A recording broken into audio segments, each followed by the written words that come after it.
Slovensko. Malá, veľká krajina, kde si veľkí robia, čo chcú a malí sa majú ticho prizerať. Takto nejako by si to predstavoval premiér Fico, na ktorého v jednom kúse útočia novinári. Alebo ako im on hovorí... Špinavé protislovenské prostitútky. Posledný útok novinárov na Ficovú vládu sa týkal uvedenia loga slovenského predsedníctva. Ministerstvo zahraničných vecí sa totiž rozhodlo, že smajlíka s mekčeňou a dlžňou nestačí odprezentovať na tlačovej konferencii. A tak mu vystrojili decentný predstavovací večierok.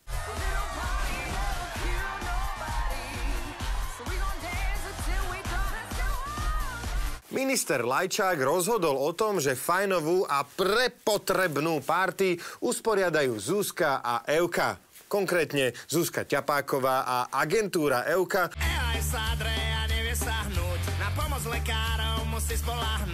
Nuž, mama má Emu, Miro má Zuzku a Zuzka má Evku. Klasická kauzička by sa mala ešte chvíľu pretriasať a potom by ju mali pekne po slovensky uzavrieť. Rozhodnutie je, že skutok sa nestal. Tentokrát je to však aj o niečom inom. Fico sa nám po obvineniach tak vytočil, že novinárom začal nadávať, ako sme ho ešte nikdy nepočuli. No, vlastne počuli. Ešte raz prosím, denník Pravda, SME a TA3 nech prestanú pôsobiť ako prostitútky. Pán kolega, trvám na tej prostitútke. A dajte to na prvú stranu. Ste diletanti. Ste neuveriteľní diletanti, podvodníci a klamári SME takého rozsahu, aký som v živote nevidel. V živote nevidel. Obyčajné hlúpe hyeny. You kiss your mother with that mouth? Ak by sa podobná kauza stala v zahraničí, novinári by o nej normálne písali a kompetentné orgány by ju prešetrili. Ale u nás nie. U nás novinárov označíme za... Špinavé protislovenské prostitútky. A obvinenia z korupcie si vysvetlíme po svojom. To je cielený útok proti úspešnému slovenskému predsedníctvu. Je predsa možné, dámy a páni, aby na princípe jedna baba povedala, ste robili príbehy, ktoré sa absolútne nezakladajú na pravde. Jasné, jasné.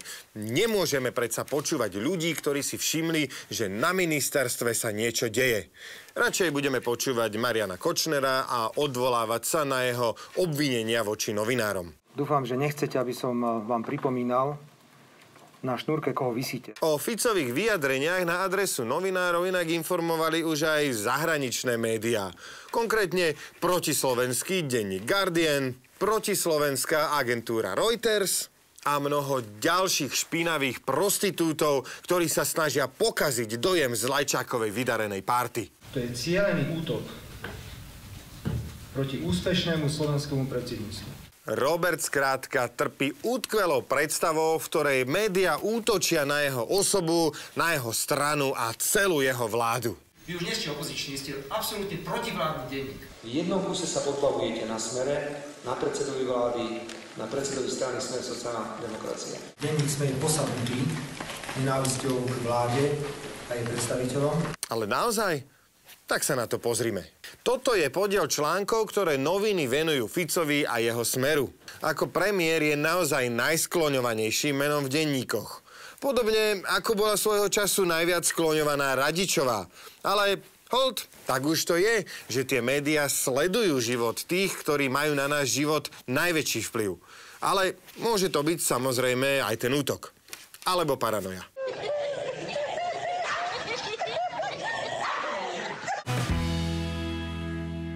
Ficov vzťah k novinárom ale nebol odjak živa takýto negatívny. My chápeme slobodu prejavu nielen ako šírenie pozitívnych a krásnych informácií. Sloboda prejavu to je aj šírenie kritických, niekedy šokujúcich informácií. Jeho názor, podobne ako jeho viera, sa zmenil až časom. Choďte do čerta, novinári. Ale hádam, nie všetci. Vybrané médiá, nehovorím o všetkých, ale patrí bohužiaľ medzi tieto médiá aj Slovenský rozhlas a Slovenská televízia. Ešte niekto? Ak je tu niekto z hospodárskych novín. Len idiot môže napísať, že stopa vedie k Ficovi. Ešte? Prepáčte, ale denníku N a denníku SME na otázky odpovedať nebudem. Ste podvodníci a klamári. OK, ale to už je všetko, nie? Alebo robí ešte niekto iný problémy? SME, Pravda a TA3. Tak, to by sme mali. Slovenská televízia, Slovenský rozhlas, Denník Pravda, SME, Hospodárske noviny a dokonca už aj teatry. Všetci idú proti mne, ako keby som bol klamár, naopak vravím pravdu, nech lož tu není sama. V búrlivom vzťahu s nie všetkými, ale len s vybranými novinármi Fico strieda niekoľko polôch. Niekedy novinárov ignoruje. Pán premiér, včera bol ďalší protest pred Bonaparte. Viete to nejako komentovať? Má ešte minister vnútra stále vašu dôveru? Pán premiér. Inokedy im naopak venuje celý videopríspevok. Odporúčam novinárovi, aby sa na budúce venoval viac behu, lebo vyzerá ako záchodový pavúk. Niekedy s novinármi žartuje. Áno. Nebojte sa. Niekedy ich veselo uráža. A niekedy si len tak zľahka protirečí. Všetci tvrdíte, že na Slovensku je ohrozená sloboda tlače. Žiadna sloboda tlače nie je ohrozená. Môže sa denník SME spýtať? Môžete, ale viete, aká by odpoveď. Sú ale aj také chvíle, keď si Fico novinárov zavolá sám. Napríklad, keď otvára nových 5 kilometrov diaľnice, keď sa ide prevetrať na žatvu, alebo keď sa pretrča s niekoľkými študentami na slávnostných obedoch. Ale tak musí byť veselo. Nemôžete si myslieť, že len suchári sedia na úradu. Chcem všetkým občanom Slovenskej republiky zablahoželať k dnešnému štátnemu sviatku. Rovnako chcem zablahoželať študentom, pretože oslavujú Medzinárodný deň študentstva. Tak my sme sedeli s pánom Pellegrinim a diskutovali sme na rôzne témy, boli sme oslovené vlastne úradom vlády a všetko. Proste o živote, o študentskom živote. A ako možno budúca novinárka, čo hovoríš na to, že pán premiér odmieta odpovedať na otázky niektorých médií a selektuje, komu odpovie, komu nie? Tak pri jeho pozícii si má to právo vyberať a sama viem, ako médiá fungujú, tak určite si môže vyberať. A niektoré tie otázky sú tak smerované, že niekedy vedia pekne zaskočiť a má tu možnosť neodpovedať na tie otázky. Vyzerá to, že do médií mierí aspoň jedna novinárka, s ktorou bude premiér spokojný. Ale zase, aby sme celkom nekrivdili, aj medzi médiami sa občas našli také, ktoré mali Smere radi. Želám televízii Teatry všetko dobré a predovšetkým jej redaktorom také bystré oči a také dobré uši, ako mali doteraz.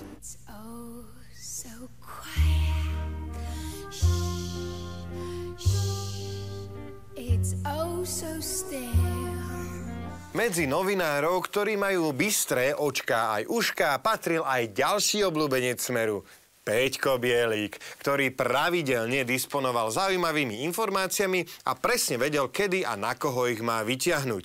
Vy disponujete podľa toho, čo ste povedali, informáciou, že Maroš Prosman bol odvolacím orgánom niekde v colnej správe. No tak to je. To nemáte odkiaľ zistiť.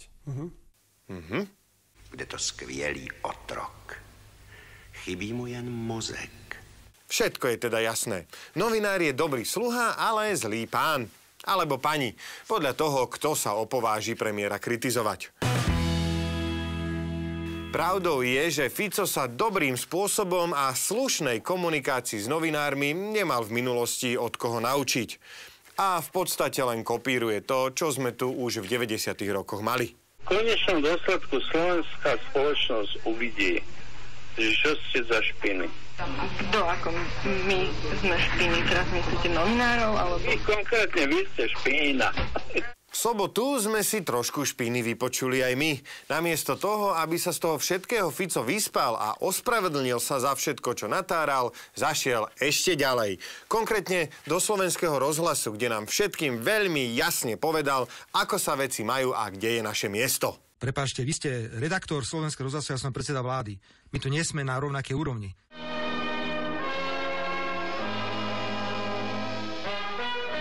Jasné, že nie sú na rovnakej úrovni. Redaktor žije za vlastné na druhom a Fico u daňového podvodníka na 4. poschodí. Budem tlcť do médií. A budem, pretože už to nemienim rešpektovať. Tak, netreba tlačiť na vyšetrenie podvodov alebo zlepšenie zdravotníctva a školstva. Treba tlcť do médií.